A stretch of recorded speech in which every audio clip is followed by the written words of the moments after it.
Zyrtarizohet divorci mes Ilir Metës dhe Monika Kryemadhit.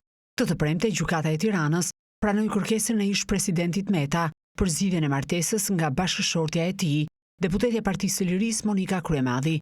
Gjykata njoftoi se në seancë ishte i pranishëm ish-presidenti Meta dhe avokati i tij, ndërsa Monika Kryemadhi, edhe pse kishte marrë njoftim përmes fletëthirrjes, mungoi dhe nuk paraqiti asnjë shkak ligjor. Në këto kushte pajtimi mes palëve nuk mund të arrihej, ndaj gjykata vendosi të miratoj zgjidhjen e martesës mes çiftit pa përcaktuar fajësinë. Në kërkesë padi Ilir Meta fajsonte politikën si shkak të ndarjes me nënën e 3 fëmijëve.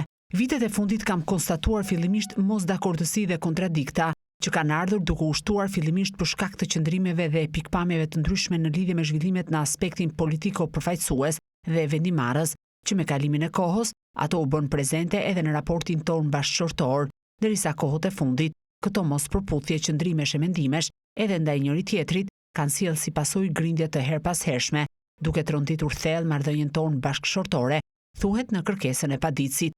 Ilir Meta ju drejtua gjykatës me kërkesë për zgjidhje martese, në kulmin e hetimeve që prokuroria e posaçme po zhvillonte ndaj tij, teksa priste shqyrtimin e kësaj padie, me vendim të gjykatës së posaçme ish-presidenti u arrestua në ndyshimet për korrupsion, pastrim parash e fshehje pasurie, ndërsa deputetja Kryemadhi është në masën e detyrimit për paraqitje.